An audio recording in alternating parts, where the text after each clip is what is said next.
మన ప్రభువును రక్షకుడైన యేసుక్రీస్తు నామంలో గ్రేస్ టీవీ వీక్షకులందరికీ వందనాలు తెలియచేస్తూ ఉన్నాం. ఈరోజు ఈ రీతిగా లైవ్లో మాట్లాడడానికి లేకపోతే లైవ్లో మీ అందరినీ కలుసుకోవడానికి రావడం చాలా ఒక పక్కన సంతోషం అని చెప్పొచ్చు.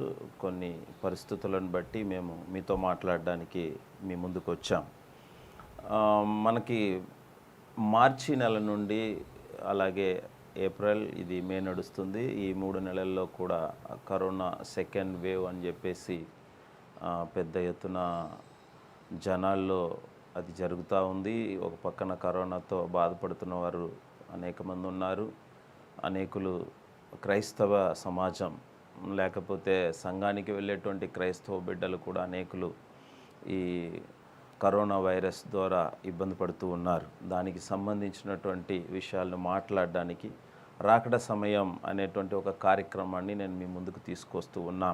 ఈ రాకడ సమయం అనే దాంట్లో మీరు చూడాలి, చాలా జాగ్రత్తగా గమనించాలి. ఎందుకంటే మనకి బైబిల్ ఆధారంగా మనకి దేవుడు మనతో ఏ విధంగా మాట్లాడారు, దేవుడు మనకి ఏం చెప్పారు, రాకడ సమయంలో జరగవలసిన విషయాలే జరుగుతున్నాయా, దేవుని రాకడకి సూచనగా జరుగుతున్న విషయాల్లో కరోనా కూడా ఉందా లేదా, ఇలాంటి అనేకమైనటువంటి సందేహాలు ఉన్నాయి. కొంతమంది సేవకులు ఈ మధ్యకాలంలో ఎక్కువ మంది వారందరూ కూడా నిద్రించినట్లుగా మనం చూస్తూ ఉన్నాం. ఈ సేవకుల పరిస్థితి ఏంటి, ఎందుకు చనిపోతూ ఉన్నారు, క్రైస్తవుల్లో అనేకమైనటువంటి అనుమానాలు వస్తూ ఉన్నాయి, ఒక పక్కన భయపడుతూ ఉన్నారు. ఇలాంటి పరిస్థితుల్లో మనం దీన్ని ఏ విధంగా చూడాలి, మనకు ఎలాంటి ఆధారం ఉంది, ఏ విధంగా మనం దీన్ని జయించాలి, ఏ విధంగా మన ఆత్మీయ జీవితం లేకపోతే క్రైస్తవ జీవితాన్ని ముందుకు సాగించాలని అనేక అనుమానాలు, క్వశ్చన్ మార్కులోనే వాటికి సంబంధించి మనం మాట్లాడాలి అని చెప్పేసి ఒక కార్యక్రమాన్ని తీసుకురావాలి అని ప్రయత్నం చేసాం. అనేక మంది సేవకులు వైజాగ్ నుంచి అట్లాగే రాజమండ్రి కొన్ని ప్రాంతంలో అనేక జిల్లాల్లో నుండి మీరు ఇలాంటి కార్యక్రమం చేస్తే బాగుంటుందని కొంతమంది మమ్మల్ని అడగటం జరిగింది. దానికి ఉద్దేశించి ఈ కార్యక్రమాన్ని మేము ముందుకు తీసుకురావడం జరిగింది. అయితే చాలామంది సేవకులు ఉన్నారు, మంచి అనుభవజ్ఞులు, అట్లాగే దేవుని ద్వారా నడిపించబడుతున్నటువంటి వారి అందరూ ఉన్నారు. అలాంటి వారిని కూర్చోబెట్టి కార్యక్రమాన్ని చర్చ చేయాలి, దాంట్లో ముందుకు సాగి వెళ్ళాలి. అయితే ఇప్పుడున్న ఈ పరిస్థితిలో ఎవరిని కూడా లైవ్లో తీసుకొని చేసే పరిస్థితి లేదు కాబట్టి మాకు అందుబాటులో ఉన్నటువంటి ఒకళ్ళిద్దరు సేవకులతో ఈ కార్యక్రమాన్ని చేయాలనుకున్నాం. అలా అనుకున్నప్పుడు మరి మనకి షాలోమ్ చర్చి వ్యవస్థాపకులు అట్లాగే షాలోమ్ చర్చ్లో ఇప్పుడు వాక్య పరిచర్య చేస్తూ కాపరిగా ఈ సంఘాన్ని నడిపిస్తున్నటువంటి రెవరెండ్ సుధీర్ గారు మనకి అందుబాటులోకి వచ్చారు. వారిని అడుగుతుంటే వారి సమయాన్ని వెచ్చించి మనతో మాట్లాడడానికి లేకపోతే మనతో కలిసి ఈ విషయాల్ని దేవుడు ఇచ్చేటువంటి మాటలని మనతో పంచుకోవడానికి వారు ముందుకు వచ్చారు. కాబట్టి వారు మనతో ఉన్నారు. ముందు వారికి వందనాలు తెలియజేస్తున్నాను. ఇప్పుడు మనం చూస్తూ ఉన్నాం పరిస్థితులు, దీని గురించి మీరు కూడా చాలా వాట్సాప్లో కానీ ఫేస్బుక్లో మనం గమనిస్తూ ఉన్నాం. సేవకులు చాలామంది నిద్రించారు. మరి ఈ పరిస్థితులు ఏంటి, ఇలా ఉన్నాయి ఏంటి అనేది ఒక ఆందోళన ఒక పక్కన నడుస్తూ ఉంది.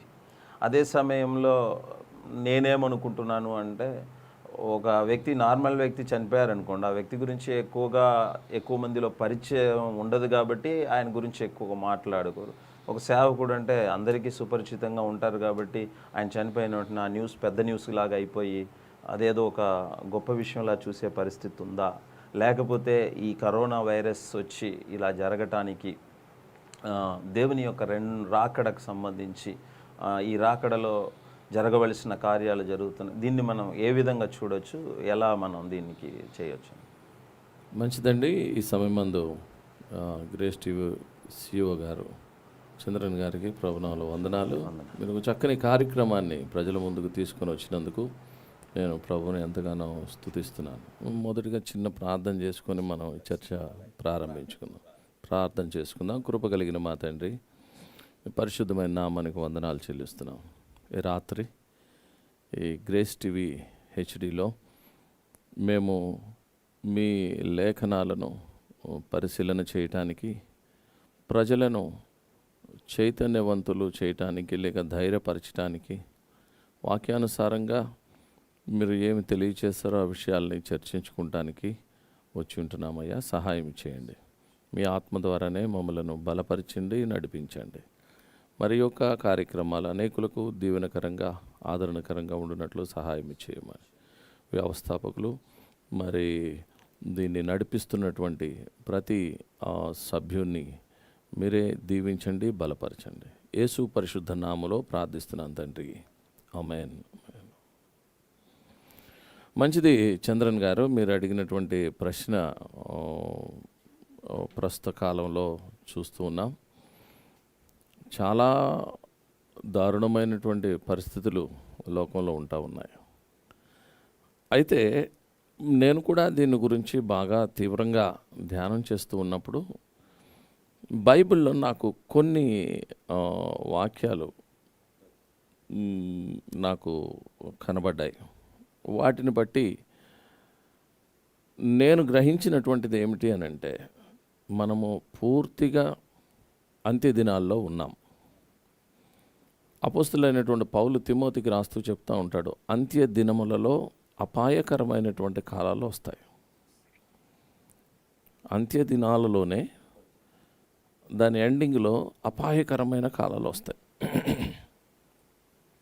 ఆ కాలంలో మనుషులు ఎట్లా ఉంటారు అనే విషయాన్ని భక్తుడు తెలియజేశాడు. ఆ సమయంలో ఆయన కొన్ని విషయాలను చెప్తూ అక్కడ ఒక మాట ఉదహరిస్తాడు. ఏమనంటే, పైకి భక్తి కలిగిన వారి వలె ఉంటారు, కానీ దేవుని శక్తిని ఆశ్రయించే విశ్వాసం, దేవుని శక్తిని ఆశ్రయించేటటువంటి స్థితి మనుషుల్లో ఉండదు. భక్తి ఉంటుంది, కానీ దేవుని శక్తి మానవునికి ఏం చేస్తుంది?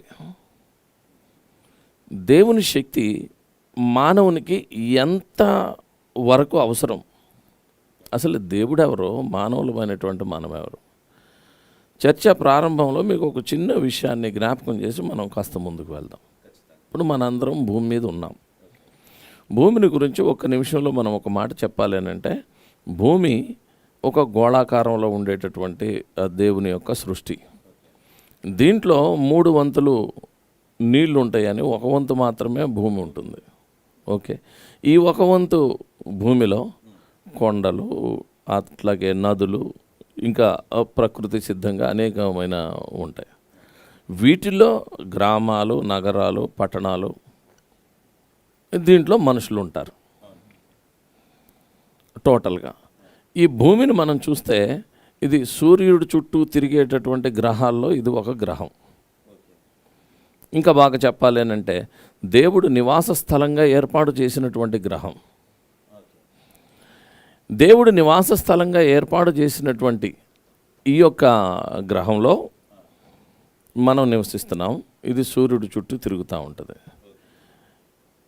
శాస్త్రజ్ఞులు చెప్పేటటువంటి మాట ఏంటంటే, మనం ఆకాశంలో చూస్తున్నటువంటి నక్షత్రాలు అన్నీ కూడా ఒక్కొక్క నక్షత్రం ఒక్కొక్క సూర్యునితో సమానం. ఒక్కొక్క నక్షత్రం కోటాను కోట్ల నక్షత్రాలు ఉన్నాయి. అంటే కోటాను కోట్ల సూర్యుళ్ళు ఉన్నారు, అంతే కదా. ఇప్పుడు మనం ఉదాహరణకి ఇక్కడ నుండి విమానం ఎక్కి కొద్దిగా పైకి వెళ్ళాం. భూమి మీద ఉన్న ఏమి కనబడదు కదా. చిన్న మనుషులు కనపడరు అసలు. పట్టణాలు, నగరాలు, సముద్రాలు, కొండలు అవి కనిపిస్తాయి. ఇంకాస్త పైకి వెళ్ళాం అనుకోండి ఒకసారి, మనం సూర్యుడి దగ్గరికి వెళ్తే అసలు భూమి చాలా చిన్నదైపోతుంది. ఈ విశ్వాన్ని దాటి, సూర్యుడిని దాటి, ఈ నక్షత్రాలను దాటి ఇంకాస్త పైకి వెళ్ళాం అనుకోండి, అసలు ఆ విశ్వంలో నక్షత్రాల్లో సూర్యుడు అనే నక్షత్రం ఎక్కడ? ఆ సూర్యుని చుట్టూ తిరిగేటటువంటి భూమి ఎక్కడ? ఆ భూమి మీద ఉన్నటువంటి మానవులు ఎక్కడ? దేవుడు పరలోకం నుండి ఈ మానవుడిని దృష్టిస్తూ ఉన్నాడు. ఒకసారి ఆలోచన చేస్తే, అంత పైకి పరలోకం దాకా మనం వెళ్ళి భూమిని చూడగలిగితే అసలు మన కంటికి కనబడదు. అటువంటి భూమి మీద ఉన్నటువంటి మనిషి మీద దేవుడు దృష్టి నిలిపాడు. మరి అంత చిన్న పరిమాణం మనం ఆలోచనలోకి కనుక తీసుకోగలిగితే, మానవుల్ని మనం తీసుకోగలిగితే, మానవునికి ఎంత శక్తి అవసరం దేవుడు స్వస్థపరచడానికి? మానవుణ్ణి దేవుడు ఎంత అద్భుతంగా సృష్టించాడు. ఓకే. ఈ అద్భుతమైనటువంటి సృష్టిలో మానవులమైనటువంటి మనం ఏం చేయాలని దేవుడు కోరుతా ఉన్నాడు ఓకే. అనే విషయాలు మనం జాగ్రత్తగా గమనిస్తే దేవుని వాక్యంలో యేసు ప్రభు వారు చెప్తారు మత్తయి సువార్తలో. ఓకే. ఒకసారి ఆ మాటను జ్ఞాపకం చేసుకుందాం. మనం మత్తయి సువార్త 23వ ఖచ్చితంగా అధ్యాయము 23వ వచనములో యేసు ప్రభు ఒక మాట చెప్తారు. ఏమంటారు అనంటే, ఓకే. అయ్యో వేషధారులైన శాస్త్రులారా, పరిసయ్యులారా, మీరు పుదీనాలోను సోపులోను జీలకర్రలోను 10వ వంతు చెల్లించి ధర్మశాస్త్రంలో ప్రధానమైన విషయములను అనగా న్యాయమును కనికరమును విశ్వాసమును విడిచిపెట్టితిరి అని అంటాడు. ఇదే విషయాన్ని మీకా గ్రంథం 6వ అధ్యాయం 8వ వచనంలో చూస్తే అక్కడ మీకాలో ఈ విధంగా వ్రాయబడతా ఉంది. మీకాలో ఏమని వ్రాయబడతా ఉన్నది అనంటే, మనుష్యుడా ఏది ఉత్తమమో అది నీకు తెలియచేయబడి ఉన్నది. మనుష్యుడా, నువ్వు సాధారణమైనటువంటి మనుషుడు అయినప్పటికీ, యేసు ప్రభు రక్తములో కడగబడినటువంటి విశ్వాసి అయినప్పటికీ, యేసుక్రీస్తు సేవ చేస్తున్నటువంటి సేవకుడు అయి ఉంటున్నప్పటికీ, సేవ చేయటానికి దేవుడు ఏర్పాటు చేసుకొని నియమించుకున్నటువంటి వ్యక్తి అయి ఉంటున్నప్పటికీ, అట్లాగే ఈ సేవ చేసేటటువంటి వారిలో కొందరు అపోస్తులు ఉన్నారు, ప్రవక్తలు ఉన్నారు, కాపరులు ఉన్నారు, సువార్థికులు ఉన్నారు, ఉపదేశకులు ఉన్నారు. నీవు అపోస్తులుడు అయినా లేక ఉపదేశకుడు అయినా, నువ్వు ఎవరివైనా సరే, మనుషుడా ఏది ఉత్తమమో అది నీకు తెలియజేయబడి ఉన్నది. ఏమిటి అది అనంటే, న్యాయముగా నడుచుకొనుట, కనికరమును ప్రేమించుట, దీన మనస్సు కలిగి నీ దేవుని ఎదుట ప్రవర్తించుట. ఇంతే కదా యెహోవా నిన్ను అడుగుచున్నాడు అని అంటాడు వాక్యంలో. ఓకే. ఏమంటాడు? మనుష్యుడా ఏది ఉత్తమమో న్యాయంగా నడుచుకో, కనికరాన్ని ప్రేమించు, దీన మనస్సు కలిగి దేవుని ఎదుట ప్రవర్తించు. ఈ 3 విషయాలు దేవుడు అడుగుతుంది. కానీ సాధారణమైనటువంటి మనిషి దగ్గర నుండి ఓకే దేవుని ద్వారా ఏర్పరచబడి నియమించబడినటువంటి సేవకుల వరకు అనేకులు ఈ సత్యాన్ని ప్రక్కన పెట్టేసేసి తమకి తోచిన రీతిలో సేవ చేసుకుంటూ వెళ్తూ ఉన్నారు.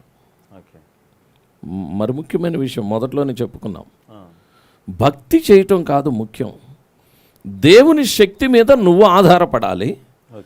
ఆ దేవుని శక్తి ఏంటో లోకానికి తెలియచేయాలి. ఇక్కడ దేవుని శక్తి అనేసరికల్లా మనుషుల్లో ఒక భిన్న అభిప్రాయాలు ఉన్నాయి. ఆ భిన్న అభిప్రాయాల్లో నుండి మనం ఇంకాస్త ముందుకు వెళదాం. ఎందుకనంటే ఇవన్నీ మనం చెప్పుకుంటూ పోతే మనకు సమయం చాలు. అందుకని దేవుని శక్తిని మొదట మనం అనుభవించడానికి పిలువబడ్డాం. అందుకోసం మనం పిలువబడ్డాం. నేను చెప్తున్న మాట కాదు. అపోస్తలుడు పౌలు కొరింథీయులకు రాస్తా చాలా అద్భుతమైనటువంటి మాట చెప్తాడు. ఏం చెప్తాడు అని అంటే, పౌలు కొరింథీయులకు రాసినటువంటి మొదటి పత్రిక ఆ మొదట వచనములో మొదటి అధ్యాయం 2వ వచనములో ఒక మాట చెప్తాడు. ఏమంటాడు అనంటే, మొదట దేవుడు మనలను ఎందుకు పిలిచాడు అనంటే, నంబర్ 1 పరిశుద్ధులుగా ఉండటానికి పిలిచాడు. నంబర్ 1 మొదటి విషయం. రెండవ విషయం ఏమిటి అనంటే, మన ప్రభు అయిన యేసుక్రీస్తు అను తన కుమారుని సహవాసానికి మనల్ని పిలిచాడు. రెండో ప్రాముఖ్యమైన విషయం యేసుక్రీస్తుతో సహవాసం చేయటానికి. మూడో విషయం, మనం ఇంకాస్త ముందుకు వెళితే ఇదే అధ్యాయం 24వ వచనంలో ఏమంటాడు అనంటే, ఆయన యూదులకు ఆటంకముగాను అన్యజనులకు వెర్రితనముగాను ఉన్నాడు కానీ యూదులకేమి గ్రీసు దేశస్థులకేమి పిలువబడిన వారికే క్రీస్తు దేవుని శక్తియు జ్ఞానమునై ఉన్నాడు. దేవుడు ఒక మనిషిని పిలుచుకున్నాడు. ఎందుకు పిలుచుకున్నాడు అని అంటే దేవుని శక్తి ముందు నువ్వు చూడాలి, ఓకే. దేవుని జ్ఞానం ఏంటో ముందు నువ్వు తెలుసుకోవాలి. ఆ తదుపరి ఈ దేవుని శక్తి ఈ విధంగా ఉంటుంది అని నీ ద్వారా లోకానికి తెలియాలి. ఓకే. దేవుని జ్ఞానం ఇది అనేటటువంటి విషయం నీ ద్వారా లోకానికి తెలియాలి. ఓకే. అందుకోసం దేవుడు మనలను ఏర్పాటు చేసుకున్నాడు. ఓకే. దేవుని శక్తి, దేవుని జ్ఞానం తెలియచేయటానికి దేవుడు మానవుల్ని ఏర్పాటు చేసుకుంటూ ఉంటాడు. ఓకే. అయితే చెప్పాను కదా, అంత్య దినాల్లో ఓకే. మనుషులు పైకి మాత్రం భక్తి కలిగి ఉంటారు, కానీ ఆ, దేవుని శక్తిని ఆశ్రయించరు. ఓకే. ఇక్కడ కొంతమంది భిన్న అభిప్రాయాలు ఉండొచ్చు. భిన్న అభిప్రాయం కాదు, ఈ విషయంలోనే ఆ, కొంతమంది బలహీనపడిపోతూ ఉన్నారు. ఓకే. దేవుని శక్తిని అనుభవిస్తూ ఆ శక్తి ద్వారా నడిపించబడే వాళ్ళైతే ఓకే. మనకి ఎటువంటి పరిస్థితి వచ్చినా తట్టుకొని నిలబడతారు. ఓకే. ఎందుకంటే సంపూర్ణంగా దేవుని శక్తి మీద ఆధారపడతారు కాబట్టి ఉమ్, వాళ్ళ యొక్క విశ్వాసాన్ని బట్టి దేవుడు వాళ్ళని స్వస్థపరుస్తాడు. ఇది ఒక కోణం అయితే, ఓకే. దీన్ని ఇట్లా ప్రక్కన పెడితే అసలు లేఖనాలను ఇంకాస్త ముందుకు వెళ్ళి మనం పరిశోధన చేస్తే ఇప్పుడున్న పరిస్థితులు ఓకే. ఇవన్నీ ముందుగానే దేవుని ద్వారా నిర్ణయించబడ్డాయి. ఓకే. అంటే ఇప్పుడు రాకడకి సంబంధించిన సూచనగా దీన్ని మనం భావించవచ్చా? చాలా ఖచ్చితంగా, ఖచ్చితంగా. చాలా ఖచ్చితంగా. ఉమ్, ఎందుకనంటే ఇందాక చెప్పుకున్నాం, అంత్య దినాల్లో అపాయకరమైన కాలాలు వస్తాయి. ఆ కాలాల్లో మనం ఉన్నాం. మీకు ఒక మాట చెప్పాలి అని అంటే, నేను దాదాపుగా 1995 ఆ ప్రాంతంలో ఇంట్లో ఫోన్ కనెక్షన్ కోసం అని చెప్పి ప్రయత్నం చేస్తే ఓకే. అప్లికేషన్ పెట్టిన 4 సంవత్సరాలకి నాకు ల్యాండ్ ఫోన్ కనెక్షన్ ఇచ్చారు. ఓకే. ల్యాండ్ ఫోన్ కనెక్షన్ నాకు ఇంట్లో కావాలేనంటే 4 సంవత్సరాలు అప్లికేషన్ పెట్టి వెయిట్ చేయాల్సి వచ్చింది. ఓకే. ఆ రోజుల్లో ఆ రోజుల్లో దినాలు మారిపోయినాయి. అవును. ప్రతి వ్యక్తి, చిన్నపిల్లోడు మొదలుకొని, అసలు చిన్నపిల్లలకు కూడా ఫోన్ లేకపోతే టైం పాస్ అవట్లా. అవును. అవును. అట్లా చిన్న పిల్లల చేతుల్లో సైతం ఫోన్ ఉండి మాట్లాడుకోవటానికి కాదు, ఆటలాడుకోవటానికి కొంతమంది ఇంకా దాన్ని పరిపరి విధాలుగా ఉపయోగిస్తున్నారు అనుకోండి, అది వేరే సంగతి. ఇట్లా టెక్నాలజీ అనేది గడిచిన 25 సంవత్సరాలు 30 సంవత్సరాల కాలంలో ఓకే. చాలా వేగంగా మార్పులు వచ్చేసినాయి టెక్నాలజీ విషయంలో. ఓకే. రెండోది, రాజకీయంగా కూడా అనేకంగా వేగంగా మార్పులు జరిగిపోతూ ఉన్నాయి. ఓకే. ఒకప్పుడు ఒకే రాజ్యంగా ఉన్నటువంటి రష్యా తర్వాత ముక్కలు ముక్కలు ముక్కలు ముక్కలు అయిపోయి ఏ దేశానికి ఆ దేశం స్వతంత్రం అయిపోయింది. ఓకే.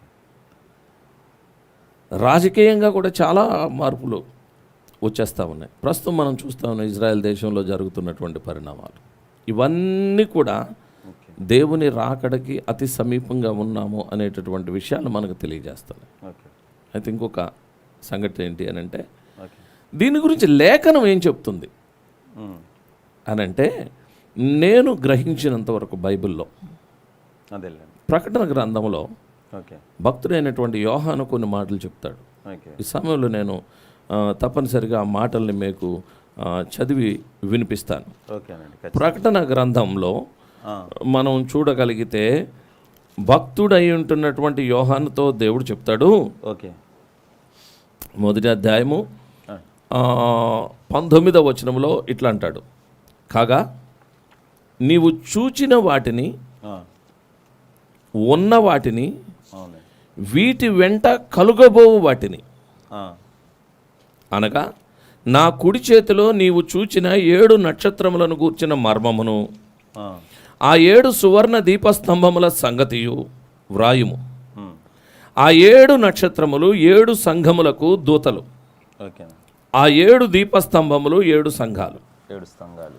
ఇక్కడ మనం మనం మనం తెలుసుకోవాల్సిన విషయం ఏంటంటే, కాగా నీవు చూచిన వాటిని, ఆ, ఉన్న వాటిని, ఉమ్, వీటి వెంట కలుగబోవు వాటిని.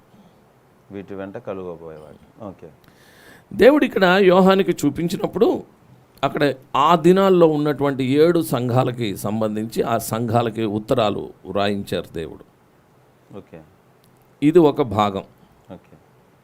ఆయన ఉత్తరాలు వ్రాసేశాడు, అయిపోయింది.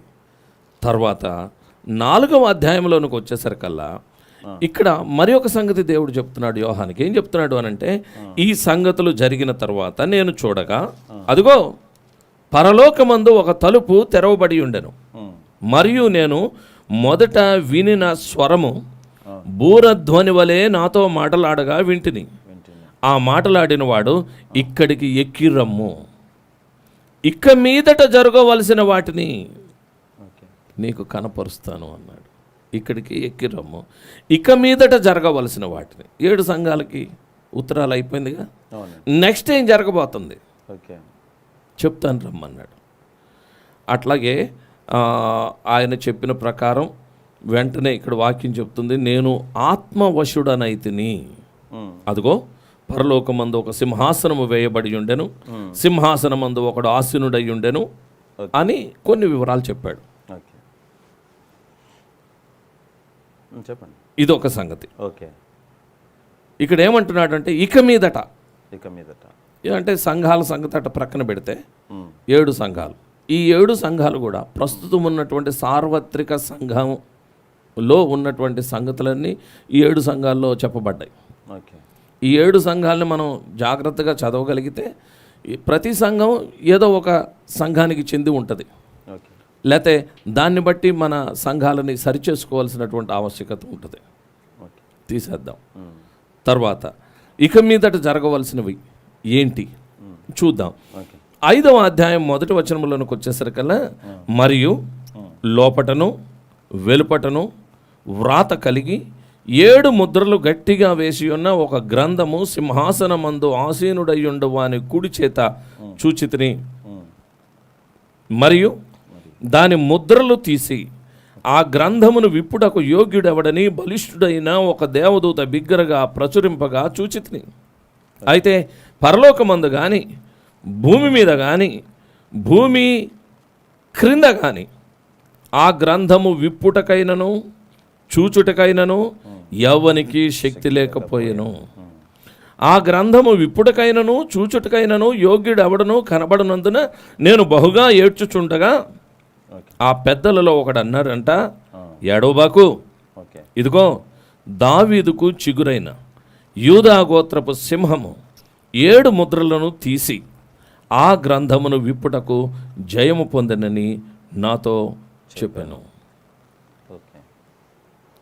తర్వాత ఇదంతా మనం కట్ చేసేస్తే 6వ అధ్యాయంలోనికి వెళితే, ఆ గొర్రె పిల్ల 7 ముద్రలలో మొదటి దాన్ని విప్పటం మొదలైంది. ఒక సంగతి జరిగింది. ఏం జరిగింది? నేను చూడగా ఆ 4 జీవులలో ఒకటి రమ్ము అని ఉరుము వంటి స్వరముతో చెప్పుట వింటిని. మరియు నేను చూడగా ఇదిగో ఒక తెల్లని గుర్రము కనబడెను, దాని మీద ఒకడు విల్లు పట్టుకొని కూర్చుండి ఎండను, అతనికి ఒక కిరీటం ఇయ్యబడెను, అతడు జయించుటకు బయలువెళ్ళెను.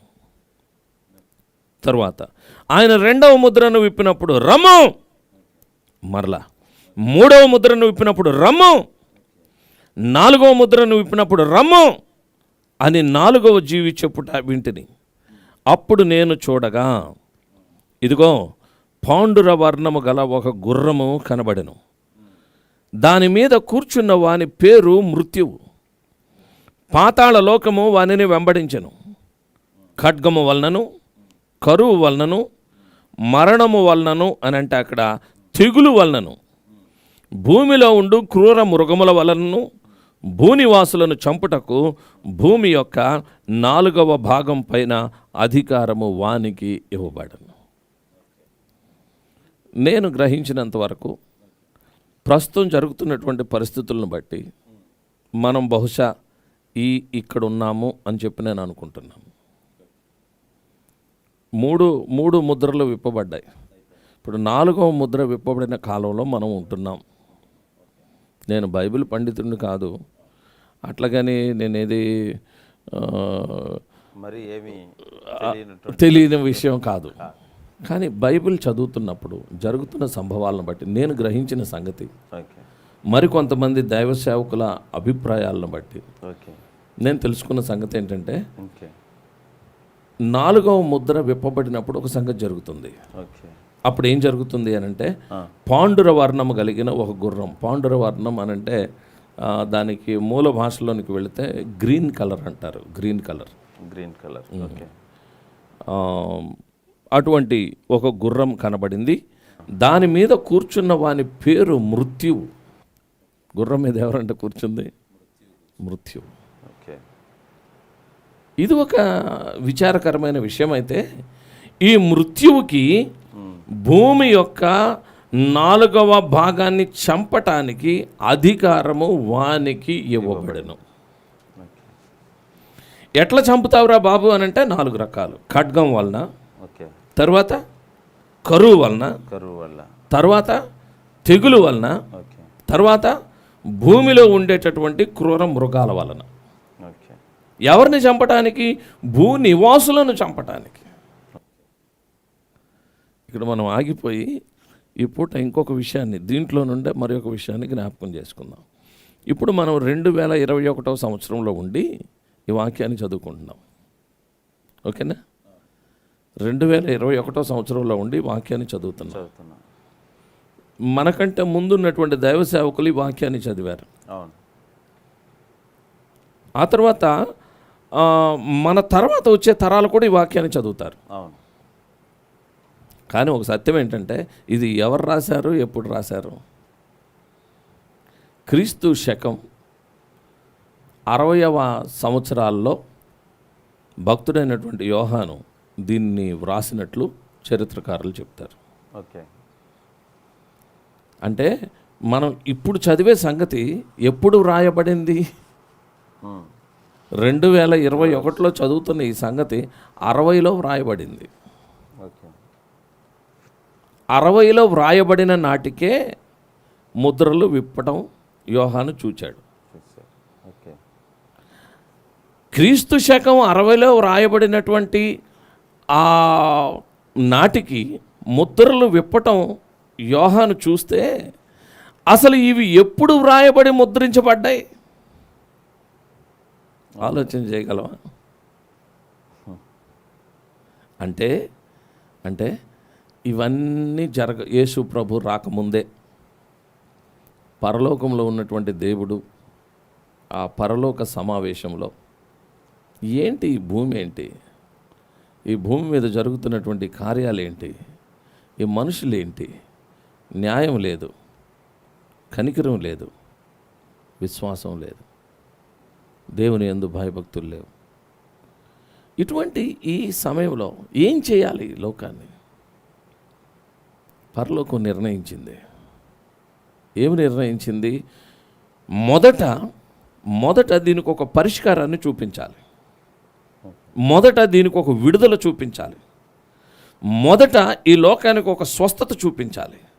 మొదట ఈ లోకానికి ఒక ప్రాయశ్చిత్తాన్ని చూపించాలి. మొదట ఈ లోకానికి ఒక దినం సూచించాలి, లేకపోతే ఒక సంవత్సరం, ఒక కాలం సూచించాలి. అది అయిన తరువాత ఈ తీర్పులు మొదలు కావాలి. పరలోకం నిర్ణయించిన సంగతి. ఇవన్నీ జరగాలి అని అంటే దేవుడు ఎప్పుడు కూడా కనికరం కల్లవాడు, ప్రేమ కల్లవాడు, జాలి గల్లవాడు, దయగల్లవాడు. కానీ మనుషుల యొక్క ప్రవర్తనను బట్టి ఆయన ఎంతగానో బాధపడుతూ ఉంటాడు. ఆయనకి చంపాలి అనేది ఆయన ఉద్దేశం కాదు. కానీ మనుషులు చేస్తున్నటువంటి క్రియలు ఆయనకి కోపాన్ని, ఉగ్రతని తీసుకొని వస్తూ ఉంటాయి. అందుచేత ఈ భూమిని ఎంత త్వరగా దీన్ని ముగింపు చేస్తే బాగుంటుందనే పరిస్థితి వచ్చింది. అంచేత పరలోకం ముందే నిర్ణయించిన వాటిని వ్రాసి ముద్రలు వేసింది. బహుశా ఇది ఎప్పుడు రాయబడి ఉండొచ్చు అని అంటే క్రీస్తు పూర్వం 600 సంవత్సరాల పూర్వంకి ముందే నిర్ణయాలన్నీ జరిగిపోయినాయి. బైబిల్లో కొన్ని చోట్ల పౌలు భక్తుడు చెప్తాడు జగదుత్పత్తికి ముందే అని అంటాడు. బహుశా అయితే అయి ఉండొచ్చేమో. నేను ఈ సందర్భంలో చిన్న విషయం చెప్పాలనుకుంటున్నాను. ఏంటంటే మనకు ఒక సమస్య వచ్చింది, ఒక ఆర్థిక సంబంధమైన సమస్య. అందుకు ఈ సమస్య నుండి మనం బయటపడాలి అని అంటే మనకు కొన్ని మార్గాలు ఉంటాయి. అవును. మొదట పలానా వాళ్ళని అడుగుదాం, వాళ్ళు కాదన్నారు వీళ్ళని అడుగుదాం, అవును. వీళ్ళు కాదన్నారు అనుకో ఇంకొకళ్ళని అడుగు, బ్యాంకుకి వెళ్దాం, అవును, వాళ్ళు కాదన్నారు అనుకో ఇంకో చోటకి వెళ్దాం, ఖచ్చితంగా, ఓకే అయిపోయింది. అది కూడా కాదన్నారు అనుకో ₹3 వడ్డీకి తెచ్చుకుందాం, అవును, అది దొరకలేదనుకో ₹10 వడ్డీకి తెచ్చుకుందాం. మన ముందు ఎన్నో ఇది అయితే ఓకే, ఇది కాకపోతే ఇది, ఇది కాకపోతే ఇది, ఇది కాకపోతే మనకే ఇన్ని మార్గాలు ఉన్నప్పుడు దేవదేవునికి సృష్టించక ముందే ఆదాము హవ్వలను సృష్టించినప్పుడే ఆదాము హవ్వలు జీవవృక్ష ఫలాలు తిన్నారనుకో, అదేలేండి ఆప్షన్ ఆల్రెడీ దేవుడు 1 by 1 ఆయనకు ఉంటాయి ఆప్షన్స్. ఇది మానవుడిని చేశాను, వీళ్ళు ఇలా ఉంటే ఇలా, ఇలా కాకపోతే ఇలా, అది ఈ జనరేషన్లో ఇలా ఉండొచ్చు, ఈ జనరేషన్లో ఇలా ఉండొచ్చు, అంతే ఒక అంతే. ఓకే. అట్లా జగదుత్పత్తికి ముందే ఆయనకంటూ కొన్ని ప్రణాళికలు ఉన్నాయి, ఆలోచనలు ఉన్నాయి. ఓకే. ఆ ప్రణాళిక ప్రకారం మానవుని సృష్టించినప్పుడు మానవుడు ఏం చేశాడు అని అంటే చెయ్యొద్దు బాబు అన్న పని చేసి అవిధేయత చూపించాడు, లోకానికి మరణాన్ని తెచ్చాడు. ఓకే. నేను తర్వాత మనం కలుసుకున్నప్పుడు మీకు కొన్ని విషయాలు తెలియజేస్తాను. కానీ దీని దగ్గరకు వచ్చేసరికల్లా బహుశా దేవుడు ఈ పరలోకములో వ్రాయబడినటువంటి ఈ సంగతుల్ని ఎప్పుడు వ్రాసి ముద్రించి ఉండొచ్చు అనే విషయాల్ని మనం చూడటానికి ప్రయత్నం చేస్తే దానియేలుతో దేవుడు చెప్తే ఒక మాట అంటాడు. ఒకసారి నేను మీకు ఆ మాట చదివి వినిపిస్తాను. దానియేలు గ్రంథం 12వ అధ్యాయంలో దానియేలుకి అనేక ప్రత్యక్షతలు కలిగిన తర్వాత 8వ వచనం 12:8 నేను వింటిని కానీ గ్రహింపలేకపోతుని. నేను వింటిని అంటే దేవుడు చెప్పిన అనేక విషయాలు విన్నా, నాకు ఏం అర్థం కావట్లా. నేను వింటిని కానీ నేను గ్రహించలేకపోతుని అని. తర్వాత ఏమంటాడు, నా ఏలినవాడా వీటికి అంతమేమని నేను అడుగగా అతడు అన్నాడంట, ఈ సంగతులు అంత్యకాలము వరకు మరుగుగా ఉండునట్లు ముద్రించబడినవి. ఈ సంగతులు అంత్యకాలం వరకు మరుగుగా ఉండేటట్లు ముద్రించబడ్డాయి. అప్పుడు ముద్రించబడ్డాయి. అంత్యకాలంలో కూడా అర్థం కాదు, అంత్యకాలం వరకు ఉండేటట్లు. అంత్యకాలంలో ఇవి ఓపెన్ చేసేటట్లు. అప్పటికి విషయాలు తెలుస్తాయి. ఈ ముద్రలు ఏంటి, ఈ ముద్రలు విప్పితే లోపల ఏమి వ్రాయబడింది, అది మంచా చెడా, మానవులకి మేల కీడ, అది ఆశీర్వాదమా లేకపోతే మరి ఒకట, ఏ సంగతి అసలు అనే సంగతి ముద్రించబడింది. దేవుడు అంటాడు, అతడు ఈ సంగతులు అంత్యకాలం వరకు మరుగుగా ఉండినట్లు ముద్రింపబడినవి కనుక దానియేలు నీవు ఊరకుండు అని అంటాడంట.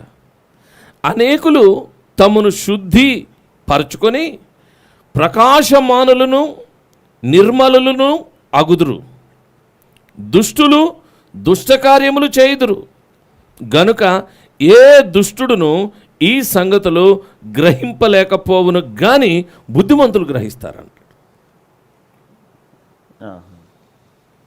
కాబట్టి ఇవన్నీ దానియేలు కాలం నాటికే వ్రాయబడి ముద్రించబడ్డాయి. ముద్రించబడినటువంటి విషయాలు ఏముంది లోపల తెలుసుకోవాలని ప్రతి ఒక్కళ్ళకి ఆసక్తి ఉంటుందిగా. దానియేలు భక్తుడికి కూడా ఆసక్తి ఉంది, తెలుసుకుందామని ప్రయత్నం చేశాడు. వద్దులే, అంత్యకాలం వరకు వాటిని అట్లా ఉండనివ్వమని చెప్పి దేవుడు చెప్పాడు. అంత్యకాలము అని అనగానే మనం జ్ఞాపకం చేసుకోవాల్సిన మరి ఒక విషయం ఉంది. అంత్యకాల ప్రారంభం ఎప్పుడు? అంత్యకాల ప్రారంభం ఎప్పుడు అనంటే ఈ అంత్యకాల ప్రారంభం అనేటటువంటిది లేఖనాలను బట్టి చూస్తే ఓకే. ఏవేలు భక్తుడు ఒక మాట చెప్తాడు, అంత్య దినములలో మనుషులందరి మీద దేవుడు ఆత్మను కుమ్మరిస్తాడు. ఓకే. ఇది ఎప్పుడు జరిగింది అని అంటే యేసు ప్రభువారు చనిపోయి సమాధి చేయబడి పునరుద్ధానుడై తిరిగి లేచి తన శిష్యులకి 40 దినాల వరకు కనపరుచుకొని పరలోకానికి ఆరోహణమై వెళ్ళిపోయారు. అప్పుడు దేవుడు చెప్పాడు, మీరు పైనుండి శక్తి పొందేంత వరకు, దేవుడు ఇచ్చిన వాగ్దానం మీరు పొందేంత వరకు యెరూషలేములో నిలిచి ఉండి కనిపెట్టుకొని ఉండండి అని చెప్తారు. ఆ ప్రకారము వీళ్ళు యేసు ప్రభు యొక్క శిష్యులందరూ కలిసి 10 దినాల పాటు ఉపవాసం ఉండి ప్రార్థన చేస్తూ ఉంటారు. ఏక మనస్సుతో ఎడతెగక 10 దినాల పాటు ప్రార్థన చేస్తూ ఉంటే పెంతెకొస్తు పండుగ దినాన దేవుని యొక్క ఆత్మ కుమ్మరించబడుతుంది. ఓకే. దేవుని ఆత్మ కుమ్మరించబడినటువంటి ఆ దినాన భక్తుడైనటువంటి పేతురు లేచి ఈ మాట చెప్తాడు. నేను చదువుతాను చూడండి. అపోస్తుల కార్యములు 2వ అధ్యాయం 14వ వచనంలో ఏమనుందంటే, అయితే పేతురు ఆ 11 కూడా లేచి నిలిచి బిగ్గరగా వారితో ఇట్లా, యూదయ మనుషులారా, యెరూషలేములో కాపురమున్న సమస్త జనులారా, ఇది మీకు తెలియను గాక, చెవియొగ్గి నా మాటలు వినుండి. మీరు ఊహించినట్లు వీరు మత్తులు కారు, ప్రొద్దుబొడిచి జామైనా కాలేదు. ఏవేలు ప్రవక్త ద్వారా చెప్పబడిన సంగతి ఇదే, ఏదనగా అంత్య దినముల యందు మనుషులందరి మీద నా ఆత్మను కుమ్మరిస్తాను అని దేవుడు చెప్పాడు. అదే మీరు చూస్తుంది ఇప్పుడు. ఓకే. అంటే అంత్య దినాల ఆరంభం ఎప్పుడు జరిగింది? యేసుక్రీస్తు తర్వాత జరిగింది. ఇక అక్కడి నుండి ఈ ముద్రలు ఉన్నాయి చూసారా, మీ ముద్రలు విప్పటం. దానికి ముందు యోహానుకి దేవుడు చెప్పాడు కదా, సంఘాలకి ఉత్తరాలు రాయమంటాం. ఈ సంఘాలకి ఉత్తరాలు వ్రాస్తున్నటువంటి ఆ కాలం, లేక పరిశుద్ధాత్మ కుమ్మరించబడినటువంటి ఆ కాలం అంత్య దినాలకి ప్రారంభం. ఓకే. అయితే ఒక విశేషమైన సంగతి ఏంటంటే, ఆ దినాన ఉన్నటువంటి అపోస్తలు ఆ దినానే యేసు ప్రభు వచ్చేస్తున్నారు అని అప్పుడు అనుకున్నారు. అప్పటికే ప్రభు చెప్పారు కదా, నేను ఎట్లా వెళ్తున్నాను మరలా అట్లా వస్తాను, మరలా మిమ్మల్ని తీసుకొని వెళ్తానని చెప్పారు. దానికోసం వాళ్ళందరూ కనిపెడతా ఉన్నారు. కనిపెడుతున్నటువంటి ఆ సమయంలో ప్రభు వచ్చేస్తాడు అని సంఘం అంతా కూడా ఎంతో ఆసక్తిగా ఎదురు చూశారు.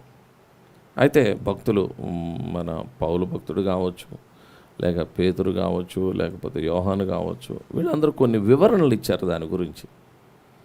ఈ వివరణలో మనం ఒక వివరణ చదువుకుందాం. అపోస్తులైనటువంటి పౌలు తెస్సలోనికలకు రాస్తూ ఒక మాట చెప్తాడు.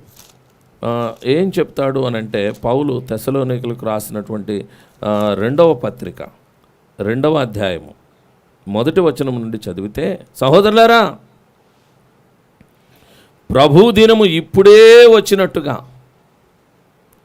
ఆత్మ వలనైనను మాట వలనైనను మా యొద్ద నుండి వచ్చినదని చెప్పిన పత్రికల వలనైనను ఎవడైనను చెప్పిన ఎడల మీరు త్వరపడి చంచల మనస్కులు కాకుండా వలెననియు బెదరకుండా వలెననియు మన ప్రభు అయిన యేసుక్రీస్తు రాకడను బట్టియు మనము ఆయన యొద్ద కూడుకొనుటను బట్టియు మిమ్మును వేడుకొనుచున్నాను. మొదట భ్రష్టత్వము సంభవించి నాశన పాత్రుడగు పాప పురుషుడు బయలుపడితేనే గాని ఆ దినము రాదు.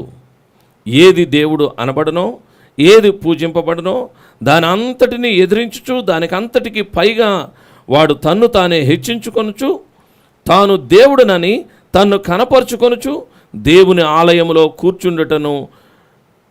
కూర్చుండును గనుక ఏ విధముగానైనను ఎవడును మిమ్మును మోసపరచనీయకుడి అని ఆదిన పౌలు భక్తుడు హెచ్చరిక చేస్తాడు. కాబట్టి ఆ రోజున సంఘం ఎదురు చూచినట్లు అప్పుడు ప్రభు రాకడ జరగలేదు, సరిగదా? అప్పటి నుండి ఇప్పటికి జరగలే. అంటే మనం ఒకవేళ ఇప్పుడు ప్రభు రాకడ ఉంది, రాకడ రెండవ రాకడ ఉంది, ప్రభు వస్తున్నారని సంఘాల్లో ప్రకటన చేస్తూనే ఉన్నారు, వాక్యం ద్వారా చెప్తూ ఉన్నారు. కానీ ఆ సమయం దగ్గరకు వచ్చిందా రాలేదా అనేది విశ్వాసుల్లో కన్ఫ్యూజన్ ఉంది. ఇప్పుడు కాదేమో, కొంతకాలం మనం ఇలా ఉండొచ్చేమో అనే ఒకటి ఉంది. ఇప్పుడు దేవుని రాకడని ఎదుర్కోవాల్సిన ప్రతి క్రైస్తవులు దాని దిశగా వాళ్ళ యొక్క ఆత్మీయ జీవిత ప్రయాణం ఉందా లేదా అనే దాని విషయంలోనే ఇప్పుడు ఇదంతా కూడా కన్ఫ్యూజన్ ఉంది. దీన్ని మనం ఏ విధంగా చూడొచ్చు? ఒక ప్రాముఖ్యమైనటువంటి సంగతి ఏమిటి అని అంటే, ఈ రోజున నేను బాల్యం నుండి క్రైస్తవ కుటుంబంలో పుట్టా. బాల్యం నుండి కూడా దేవుని యందు కాస్త భక్తి కలిగి జీవించాను. నేను చిన్నప్పుడు కొంతమంది దైవ సేవకులు రాకడ గురించి పాటలు పాడుతూ, కమ్ముకుంటూ వస్తుంది కడవరి దినము, అయ్యో అయ్యో మనకెంతో వేదనకరము, కమ్ముకుంటూ వస్తుంది కడవరి దినము అని డ్రమ్ములు కొట్టి మైకులు పెట్టి పాటలు పాడుతూ ఉంటే గుండెలు పగిలిపోయి, ఇప్పుడు ప్రభు రాకడ వస్తే నేనే అడగబోతాను, అమ్మో నరకం అని భయపడిన దినాలు ఉన్నాయి. ఆ దినం నుండి ఈ దినం వరకు చూస్తున్నాను, ప్రభు రాకడ సంభవించలా. కానీ నేను ఇందాక మొదట్లోనే చెప్పా, ఒక 25 సంవత్సరాలు లేక 30 సంవత్సరాల పూర్వం నుండి అన్ని విషయాల్లో వేగంగా మార్పులు జరిగిపోతూ ఉన్నాయి, చాలా వేగంగా జరిగిపోతున్నాయి. ఎంత వేగంగా అనంటే, ఇక ప్రభు రాకడికి మనం సమీపిస్తున్నాము అనే స్పష్టమైన సూచనలు ఖచ్చితంగా కనబడుతున్నాయి.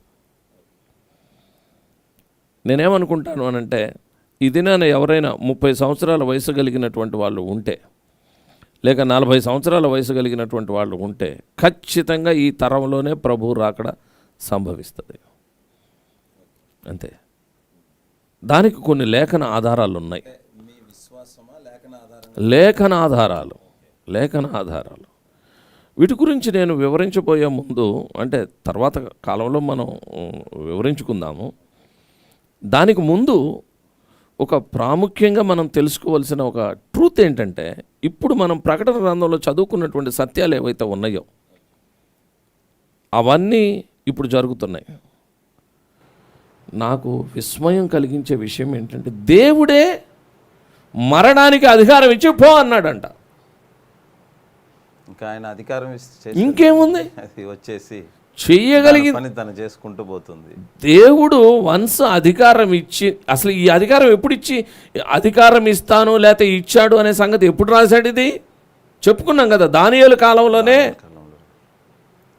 క్రీస్తు పూర్వం జరిగింది. అంటే దానియేలు ఉన్నటువంటి కాలం క్రీస్తు పూర్వం 600 సంవత్సరాలు. అంతకుముందు ఎప్పుడు పరలోకంలో మీటింగ్ జరిగిందో, ఎప్పుడు తీర్పులు ఇవన్నీ రాశారు. ఒక రకం చెప్పాలంటే ప్రకటన గ్రంథంలో ఉన్నవి ఇవన్నీ కూడా జడ్జిమెంట్స్, తీర్పులు, భూమి మీదకి దేవుడు పంపినటువంటి తీర్పులు. ఆ తీర్పులో భాగం ఈ తెగులు. అంటే ఇప్పుడు ప్రకటన గ్రంథానికి వచ్చేదలికి దరిదాపుగా రాకడకు సంబంధించి, తీర్పులకు సంబంధించి అన్ని విషయాలు కూడా ఉంటాయి. ఇవి అన్నీ మన క్రైస్తవ సమాజానికి లేకపోతే విశ్వాసులకు చేరుతున్నాయి అంటారా? ఇట్లాంటి హెచ్చరికలు జరుగుతున్నాయా? జరక్కన ఎలాంటి కన్ఫ్యూజన్లో ఉన్నారని మనం చూడొచ్చు వీళ్ళని. చంద్రన్ గారు, నేను ఒక మాట చాలా స్పష్టంగా చెప్పగలను. ఏంటిదనంటే, నేను బాల్య దినాల్లో ఉన్నప్పుడు నేను ఉన్న సువార్తకి, నేను విన్న సువార్తకి, ఇప్పటి దినాల్లో నేను వింటున్నటువంటి సువార్తకి చాలా వ్యత్యాసం ఉంది. చాలా వ్యత్యాసం ఉంది. అంటే ఒక రకంగా చెప్పాలంటే క్రిస్టియానిటీ ఫ్యాషన్గా మారిన పరిస్థితి కూడా అనుకోవచ్చు. అదే నిజమే, ఒప్పుకోవాల్సిన విషయం ఏంటంటేనండి, నా చిన్న దినాల్లో నేను విన్నటువంటి దైవ సేవకులు లోకం మీద పూర్తిగా జయం పొంది లోకాన్ని విసర్జించి దేవునికి సమీపంగా జీవించారు. ఓకే. ఒక మాట చెప్పాలంటే, ఈ లోక సాంగత్యం, దేవునితో వైరం అనే మాటను బలంగా నమ్మారు వాళ్ళు. లోకంతో నేను సహవాసం చేస్తే, ఇందాక మనం చదువుకున్నామే, క్రీస్తుతో నేను సహవాసం చేయలేను. క్రీస్తుతో సహవాసం చేసే నేను లోకంతో సహవాసం చేయలేను. అవును. రెండో విషయం, పూర్తిగా దేవుని శక్తి మీద ఆధారపడి జీవించారు నా చిన్నతనంలో ఉన్నటువంటి దైవ సేవకులు. పూర్తిగా ఓకే. దేవుని శక్తి మీద వాళ్ళు ఆధారపడ్డారు. దేవుని శక్తిని లోకానికి చూపించారు. చూపించారు. ఒక దైవ సేవకుని గురించి నేను విన్నాను. ఆయన ఈరోజు ఇక్కడ ఉంటాడంటండి, రేపు కొన్ని కిలోమీటర్ల అవతల వేరే ఊరిలో వెళ్ళిపోతారు. రాత్రిపూట ఆయనకు బస్సులు ఉండవు, ప్రయాణ సాధనాలు ఉండవు ఆ కాలంలో. ఓకే. కానీ వెళ్ళిపోతాడంట. ఎట్లా వెళ్తాడు? రాత్రి ప్రార్థన చేసుకుంటాడు, దేవుడు లేపి ప్రయాణం కట్టమంటాడు. భూమికి అడుగెత్తు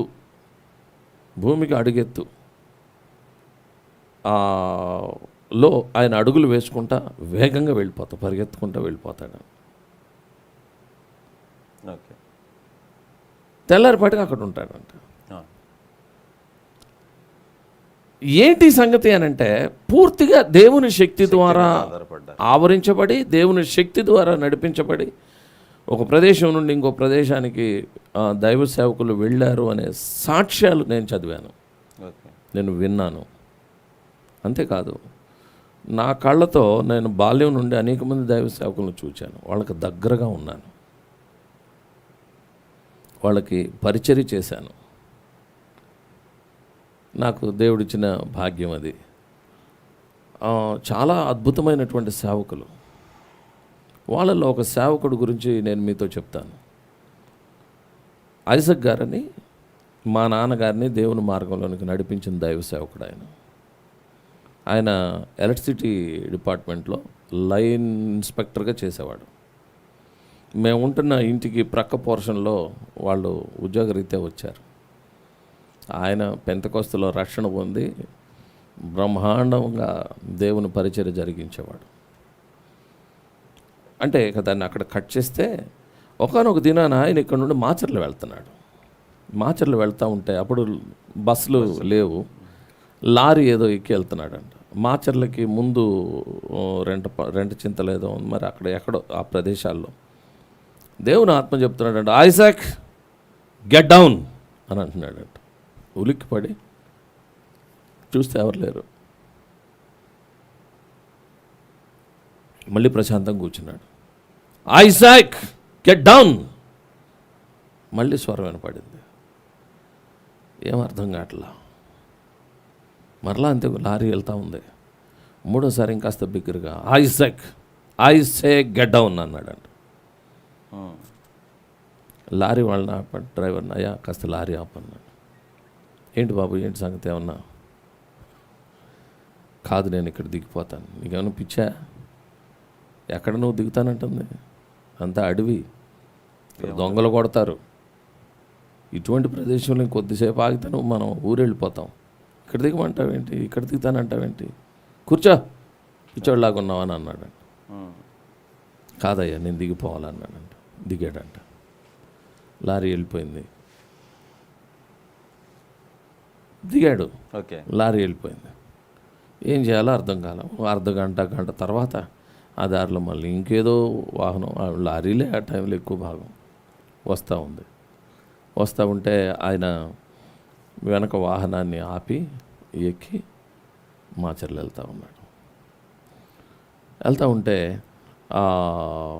ఈయన ముందు ఏ వాహనం అయితే ఎక్కువ ఉన్నాడో ఆ వాహనం కొద్ది దూరంలో యాక్సిడెంట్ అయ్యి దాంట్లో ఉన్నటువంటి వాళ్ళందరూ చనిపోయి రక్తసిక్తమైనటువంటి వస్త్రాలతో ఈయన ఎక్కిన వాహనం ఆపి అక్కడ చూస్తే ఇంక దాదాపుగా హోప్లెస్ అక్కడ అంతా పరిస్థితి. ఆయన చెప్తున్నాడంటే, నేను ఆ లారీలో నుండి దిగాను, దేవుడు చెప్పాడు దిగమని. ఎవరు నమ్ముతారండి దేవుడు చెప్పాడంటే? ఆ రోజు నుండి ఈ రోజు వరకు దేవుడు ఇట్లా చెప్పాడు అని అంటే ఎవరు నమ్మరు. వెర్రోడు అంటారు. ఎందుకు ఎర్రోడు అంటారు తెలుసా? పౌలు భక్తుడు దీనికి చాలా స్పష్టమైన వివరణ ఇస్తాడు. కొరింథీయులకు రాస్తా, ప్రకృతి సంబంధమైన మనిషికి ఆత్మ సంబంధమైన సంగతులు అర్థం కావు, వాని దృష్టికి అవి వెర్రితనంగా ఉంటాయి అని అంటాడు. మానవుడు ఎప్పుడు కూడా దేవుణ్ణి ప్రకృతి సంబంధమైన విధానంలో వెతుకుతూ ఉంటాడు, ప్రకృతి సంబంధమైన ఆలోచనలు కలిగి వెతుకుతూ ఉంటాడు. అందుకనే ఈ ప్రకృతి సంబంధి అయినటువంటి మనుషుడు చేసేటటువంటి పని ఏంటంటే, ప్రకృతి సంబంధికి ఆత్మ సంబంధి చేసే పనులు, అంటే ఈ ప్రార్థన, దేవుడు చెప్పాడు, దర్శనము, కళ, లేకపోతే ఇట్లా దేవుడు చెబితే చేస్తున్నాననే మాటలు ఆయనకు వెర్రితనంగా ఉంటే, ఆత్మ సంబంధమైన వ్యక్తికి ప్రకృతి సంబంధాలు చేసే పనులన్నీ వెర్రితనంగా ఉంటాయి. చాలా వింతగా ఉంటాయి. ఎంత వింతగా ఉంటాయి అని అంటే, ఈ రోజున ఇప్పుడు దేవునికి భార్య, ఆయనకి బిడ్డలు, ఇటువంటి ఏర్పాటు మానవుడు చేసిందేగా. మానవుడికి భార్య బిడ్డలు ఉన్నారు కాబట్టి దేవుడికి కూడా భార్య బిడ్డలు ఉంటారు అని దేవునికి కూడా ఆ విధమైనటువంటి ఏర్పాట్లు చేసి ప్రకృతి సంబంధంగా జీవిస్తూ ఉంటారు మనుషులు. అందుకనే ఆత్మ సంబంధమైన సంగతులు అర్థం కావు. ఈరోజుకి నేను ముగింపులో ఒకటి రెండు విషయాలు చెప్పి ముగిస్తాను. సంగతి ఏంటంటే, ఇప్పుడు జరుగుతున్న సంభవాలన్నీ ముందుగానే వ్రాయబడి ముద్రించబడ్డాయి. యేసుక్రీస్తు వారు వాటిని విప్పుతూ ఉన్నారు. ఒక్కొక్కటి విప్పుతూ ఉన్నప్పుడు దాంట్లో ఏమి వ్రాయబడి ఉన్నవో అవన్నీ బయటకు వచ్చేస్తూ ఉన్నాయి. వాటిల్లో ఇప్పుడు జరుగుతున్నటువంటిది ఏంటి అని అంటే, పాండుర వర్ణం కలిగినటువంటి గుర్రం మీద ఉన్నటువంటి మృత్యువుకి అధికారము ఇవ్వబడింది. ఈ అధికారంతో ఆ మృత్యువు ప్రపంచం మీదకి వెళ్ళిపోతున్నాడు. వాడికి 4 ఆప్షన్స్ ఉన్నాయి. 1 ఖడ్గం, 2 కరువు, 3 తెగులు, 4 అరణ్యంలో ఉన్నటువంటి మృగాలు. ఇప్పుడు ఈ అపవాది లేకపోతే ఆ మృత్యు అనేటటువంటి వాడు ఈ 3వ విధానంలో వచ్చాడు. కరోనా అనేటటువంటిది బహుశా అది అయి ఉండొచ్చు. ఇక్కడ నేను ఒక చాలా ప్రాముఖ్యమైన సంగతి చెప్తాను. ఏంటంటే, అది ప్రపంచంలో ఉన్న క్రైస్తవులందరూ ఏకమై, ప్రభువా ఈ తెగుల్ని నాశనం చేయ్యా, ప్రభువా ఈ తెగుల్ని అంతం చేయ్యా అని ప్రార్థన చేశారనుకో, ప్రభు ప్రార్థన వినొచ్చు. ఈ తెగులు ఇంతటితో అంతం చెయ్యొచ్చు. కానీ అధికారం పొందిన మృత్యు ఊరుకోడుగా. దీంట్లోనే ఇంకొక వేరియంట్ పట్టుకొస్తాడు, దీంట్లోనే ఇంకొక, లేకపోతే దీనికంటే ఇంకా తీవ్రమైనటువంటిది ఇంకొకటి వస్తుంది. ఏదో ఒక రకంగా వాడికి ఇప్పటికే అధికారం ఇవ్వబడింది. కాబట్టి ఇక ముందున్నటువంటి దినాలన్నీ గడ్డు దినాలే కానీ మనం వెనకటి చూసినటువంటి దినాలు బహుశా రాకపోవచ్చు, చూడొచ్చు, చూడలేకపోవచ్చు. చూస్తే ధన్యులం. వెనకటి దినాలు అని అంటే మనందరం కలిసి చక్కగా ఎక్కడన్నా మీటింగ్స్ పెడితే వేల కొద్ది ప్రజలు, లక్షల కొద్ది ప్రజలు వెళ్ళి సువార్తను విని దేవుణ్ణి ఆరాధించినటువంటి ఆ దినాలు. ఇంకా చెప్పాలి అని అంటే ప్రజలందరూ కలిసి సంతోషంగా దేవుని మందిరాలకు వెళ్ళి దేవుణ్ణి సేవించిన దినాలు, స్వేచ్ఛగా సువార్తను ప్రకటించినటువంటి దినాలు, బలంగా దేవుని కార్యాలు జరిగించినటువంటి దినాలు కాస్త కాస్త కాస్త కాస్త దూరం అయిపోతాయి. ఇప్పుడు మనం చూస్తున్నాం భారతదేశంలో ఎక్కడ క్రైస్తవ సంఘాలు ఉంటే, లేదా ఎక్కడ దేవుని సేవకులు ఉంటే వారి మీద దాడులు పెరిగిపోయి ఓ ప్రక్క నుండి భారతదేశంలో కూడా ద్వారాలు మూసుకుపోతూ ఉన్నాయి. ఇంకా రానున్న కాలం ఆ విధంగానే ఉంటుంది, కానీ ఇంకా ఏదో బెటర్గా ఉంటుందని మాత్రం నేను అనుకోవటం లేదు. ఎందుకంటే లేఖనాలను బట్టి. అయితే మరి ఇటువంటి సమయంలో మనం ఏం చేయాలి? ఏమి చేస్తే కాపాడబడగలం? ఏమి చేసి దీని నుండి తప్పించబడగలం? ఏమి చేసి దేవుని కృపను పొందగలం అనంటే దానికి కొన్ని లేఖన ఆధారాలు ఉన్నాయి. దానికి కొన్ని సంగతులు వాక్యంలో చాలా స్పష్టంగా ఉన్నాయి. ప్రభు చిత్తమైతే తర్వాత మనం కలుసుకున్నప్పుడు వాటిని గురించి వివరంగా తెలుసుకుందాం. ఎందుకనంటే మనకి కావలసిన మార్గం దేవుడు యేసుక్రీస్తు ద్వారా ఏర్పాటు చేసి ఉంచాడు. అద్భుతమైనటువంటి సత్యం. అసలు యేసుక్రీస్తు జీవితం, ఆయన పరిచర్య, ఆయన చెప్పిన మాటలు, ఆయన బోధ మానవాళికి ఒక దిశానిర్దేశాన్ని చేస్తాయి. అయితే దైవ సేవకులు కూడా ఎందుకు చనిపోతున్నారు అని అంటే చాలా రీజన్స్ ఉన్నాయి. ప్రభుచిత్తమైతే నెక్స్ట్ మనం కలుసుకున్నప్పుడు ఆ సంగతులు తెలుసుకుందాం. కానీ ఇప్పుడు మాత్రం జరుగుతున్న పరిణామాలకి పరలోకం కూడా ఎందుకంటే పరలోకమే రాసి ముద్రించి ఆ ముద్రను ఓపెన్ చేసి మరణానికి అధికారం ఇచ్చాను అని చెప్పి 2000 సంవత్సరాల క్రితం యోహాను భక్తుడు ప్రకటన గ్రంథంలో రాసి పెట్టాడు. దేవుడు అప్పుడే అధికారం ఇచ్చాడు. ఓకే. ఈరోజు మనం రాకడ గురించి మాట్లాడుతా, రాకడకు సంబంధించిన అనేక విషయాలను మీరు ఒక క్లారిటీతో లేకపోతే అర్థమయ్యేలాగా వివరించారు. బాగుంది. బట్ అదే సమయంలో ఇప్పుడు మనోళ్ళు చాలామంది క్రైస్తవులు ఇప్పటికే ఈ కరోనా వ్యాధితో సోకబడి బాధపడుతున్న వారు ఉన్నారు. లేదు మాకు రాకూడదు అనే ఒక భయాందోళనకు గురైనటువంటి లేకపోతే ఉన్నటువంటి పరిస్థితి ఉంది. వాళ్ళకి మీరు ఒక దేవుని సేవకులుగా ఇప్పుడు ఏం చేయాలి అనేది ఒక మాట చెప్తే బాగుంటుంది అనేది. ఇప్పుడైనను ఓకే, మీరు మనస్సు మార్చుకొని దేవుని వైపు మళ్ళుకుంటే దేవుడు కృప చూపించవచ్చు, ఓకే, కనికరించవచ్చు. అంటే ఆచారపరమైనటువంటి భక్తి కాదు కానీ దేవుని శక్తి మీద ఆధారపడాలి. దేవుని శక్తి. ఓకే, ఒక్క మాట మీరు అడిగారు కాబట్టి చెప్తాను. ఖచ్చితంగా ఐగుప్తు దేశంలో 10 తెగుళ్ళు వచ్చినాయి. ఎవరికి వచ్చినాయి? ఎగిప్తులో వాళ్ళకు వచ్చినాయి. అదే దేశంలో ఉన్నారు ఇశ్రాయేలీలు, లేకపోతే హెబ్రీలు. అప్పుడు దినాన వాళ్ళు హెబ్రీలుగా పిలువబడ్డారు. అదే దేశం గీత కొట్టినట్టు వాళ్ళ దగ్గర అవతల ఉంది, యువతలు లేదు. ఎట్లా లేదు? దేవుని కాపుదల అంతే. ఖచ్చితంగా.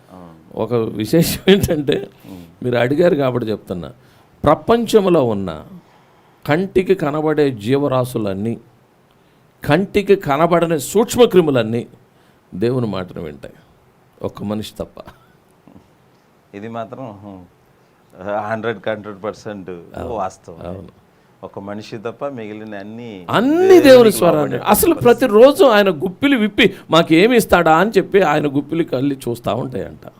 కీర్తన గ్రంథంలో చాలా అద్భుతంగా చెప్తాడు. అవును, ఆయన గుప్పిలి విప్పి ప్రతి జీవి అవసరతను తీరుస్తూ ఉంటాడు. అంటే ఈ రోజుకి దేవుడు మాకేమి ఇస్తాడు? ఆయన ఇచ్చింది తీసుకుంటే అంటారు.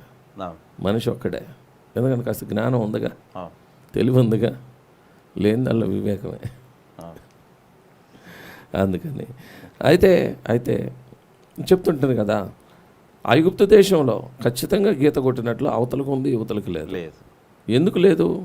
మీకు ఒక మాట అడిగారు కాబట్టి జకర్యా గ్రంథంలో నుండి ఒక మాట చదివి నేను ముగిస్తాను. జకర్యా గ్రంథంలో ఒక చక్కని మాట రాయబడుతూ ఉంటుంది. 2వ అధ్యాయంలో 5వ వచనంలో, నేను దాని చుట్టూ అగ్ని ప్రాకారముగా ఉందును, నేను దాని మధ్యను నివాసినై మహిమకు కారణముగా ఉందును. అగ్ని ప్రాకారం.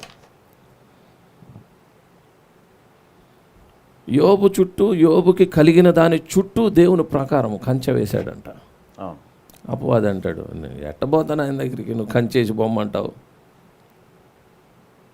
కంచె తీస్తే కదా నేను పోవాల్సింది, నేను చూస్తాను ఆయన సంగతి ఏంటో అని అంటాడు. దేవుని నమ్ముకున్న ప్రతి బిడ్డ చుట్టూ ఆయన ఒక ఫెన్స్ ఏర్పాటు చేస్తాడు. అది దాటి ఏదన్నా మనిషి దగ్గరకు వస్తుంది అని అంటే దానికి అనేక కారణాలు ఉన్నాయి. వాటిని ఇప్పుడు చెప్పుకోవడానికి సమయం చాలు, తర్వాత ఇంకొక. అయితే ఒక విషయం ఏంటంటే, ప్రార్థన చేసుకుంటే తన వరకు తాను రక్షణ పొందవచ్చు, స్వస్థత పొందవచ్చు, విడుదల పొందవచ్చు, గృహానికి క్షేమంగా నడిపించబడవచ్చు. లేదు దేవుడు ఆ విధంగా తన రాజ్యంలోనికి తీసుకోవాలి అని అనుకుంటే అది తప్పించుకోవటానికి వీలు కాకపోవచ్చు కూడా. కానీ తప్పించుకుంటానికి, అంటే ఈ మరణాన్ని తప్పించుకుంటానికి అనేక వాగ్దానాలు ఉన్నాయి, ఓకే. అనేక మార్గాలు ఉన్నాయి. వాక్యానుసారంగా నేను చెప్తుంది ఇప్పుడు కూడా మించిపోలేదు. లేదు. మనమంటూ దేవుని వైపు మనం మళ్ళుకొని దేవుని శక్తిని ఆశ్రయిస్తే దేవుని శక్తిని ఓకే అవకాశాలు ఉన్నాయి. ఓకే, ఓకేనండి. చాలా వందనాలు. చక్కటి వాక్యానుసారమైనటువంటి విషయాలు ఎన్నో, మరి రాకడకి సంబంధించిన విషయాల్ని మీరు మాతో పంచుకున్నారు. దీన్ని బట్టి నేను దేవునికి మహిమ చెల్లిస్తూ ఉన్నాను.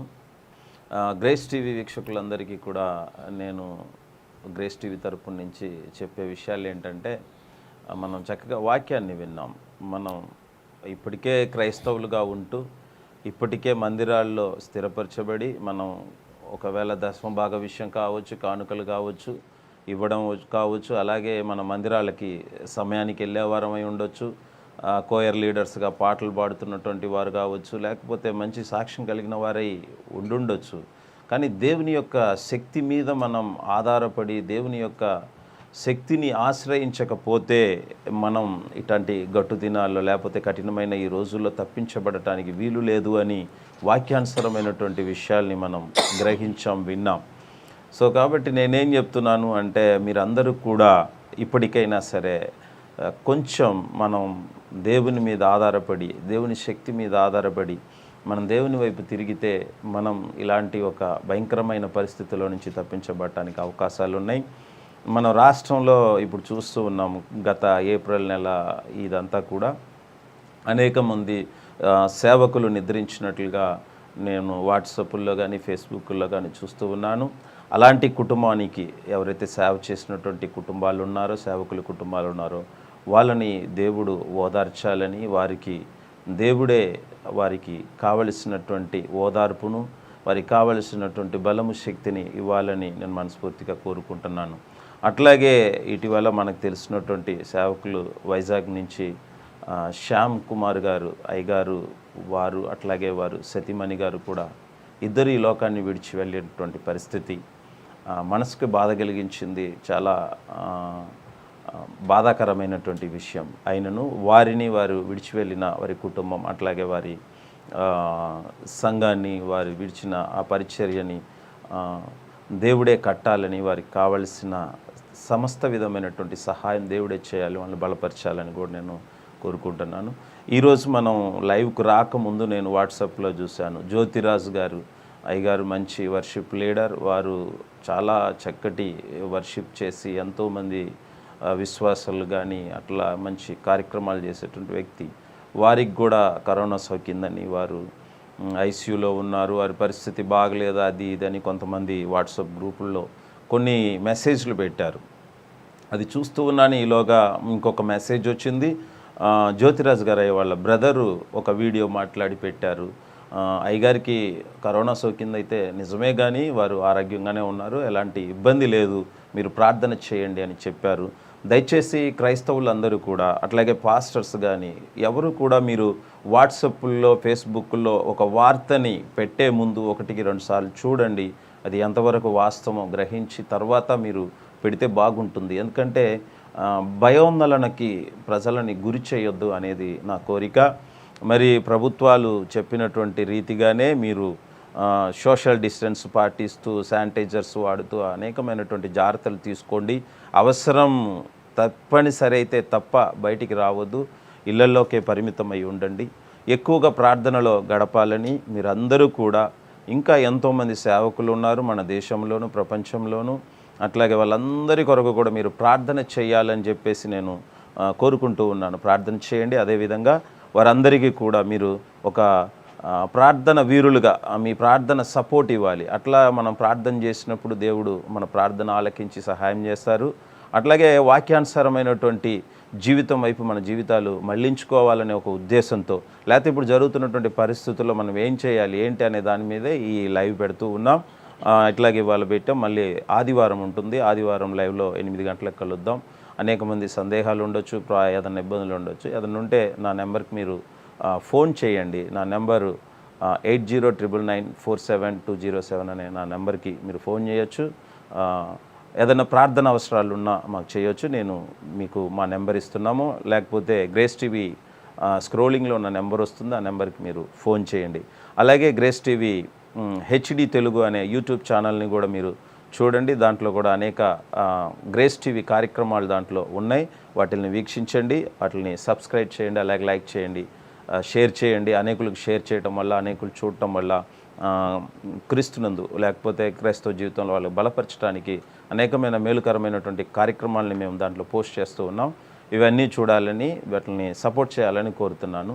మరి ఈరోజు కార్యక్రమానికి లైవ్లో వచ్చి చక్కగా వారి సమయాన్ని వెచ్చించి రాకడ సమయానికి సంబంధించినటువంటి విషయాలని వారు మనతో షేర్ చేసుకున్నారు. అట్లాగే ఇంకా అనేక విషయాలు మాట్లాడాల్సినవి ఉన్నాయి. ఇది ఫస్ట్ డే కాబట్టి కొంత సమయం ఎక్కువైంది అనుకుంటున్నాం. బట్ అదే సమయంలో ఆదివారం జరిగే కార్యక్రమం గంటలో కరెక్ట్గా ముగించబడుతుంది. అనేక కొత్త విషయాలు, లేకపోతే ఆత్మీయ జీవితంలో మిమ్మల్ని బలపరిచి తీసుకెళ్ళడానికి కొత్త విషయాలతో మేము ముందుకు వస్తాం. అంతవరకు మరి సెలవు. ఒక చిన్న ప్రార్థనతో ముగించుకుందాం. ప్రార్థన చేసి ముగించుకుందాం. ప్రార్థన చేసుకుందాం. కృప కలిగిన మా తండ్రి, మీ పరిశుద్ధ నామానికి వందనాలు, కృతజ్ఞతాస్తుతులు చెల్లిస్తూ ఉన్నాం. మీ లేఖనాలలో నుండి ఈ దినాలలో జరుగుతున్నటువంటి సంభవాలను మరి సరిపోల్చి చూచి ఉంటున్నాం. ఒకవేళ మా యొక్క ఈ విశ్లేషణలో ఏదైనా మా ప్రభువా లోటుపాట్లు ఉంటే సరిచేయమని ప్రార్థన చేస్తున్నాం.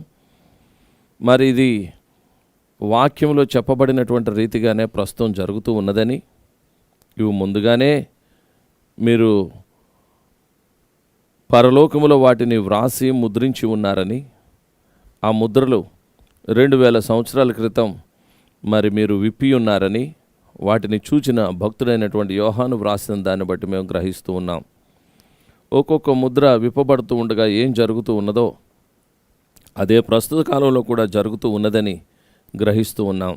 మరి ఈ విపత్కరమైనటువంటి పరిస్థితుల మధ్య మేము ఏ విధంగా జీవించాలో మాకు రానయ్యున్న కాలంలో మీ వాక్యం ద్వారా తెలియచేయమని, మమ్మందరినూ మీరే రక్షించి బలపరిచి మీ కృపలో నడిపించుమని యేసు పరిశుద్ధ నామములో ప్రార్థించి అడిగి వేడుకొంచున్నాను తండ్రి. ఆమెన్. ఆమెన్.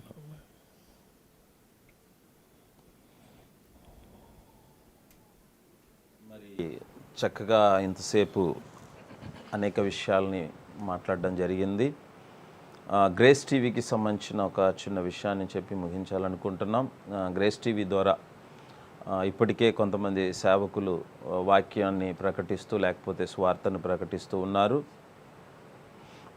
ఉన్నారు. అయితే ఈ మధ్యకాలంలో కొంత ఈ కరోనా రావడము, వీటి వల్ల కొంత ఇబ్బందికరమైన పరిస్థితుల్లో సేవకులు మన మధ్యలో వచ్చి వాక్యం చెప్పలేకపోతున్నారు. ఇలాంటి పరిస్థితుల వల్ల మేము కూడా సేవకులు సువార్తను అందించడానికి చక్కటిగా స్లాట్లు ఉన్నాయి, ఏదైతే ఉన్నాయో సమయము, ప్రైమ్ టైము, అట్లాగే నాన్ ప్రైమ్ టైం అని ఉంటాయి. ఇవి అన్ని టైంలను కలిపి మీకు అన్నిట్లో కూడా చాలా తక్కువ ప్రైస్తో, అంటే సేవకులు ఇలాంటి సమయంలో ధనం వెచ్చించి చేయలేరు కాబట్టి తక్కువ ప్రైస్ తోటి చేయాలని ఒక ప్రయత్నం చేస్తూ ఉన్నాం.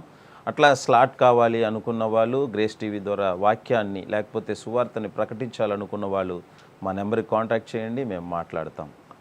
ఓకే, మళ్ళీ ఇంకొక కార్యక్రమంలో కలుస్తాం. అంతవరకు సెలవు. వందనాలు.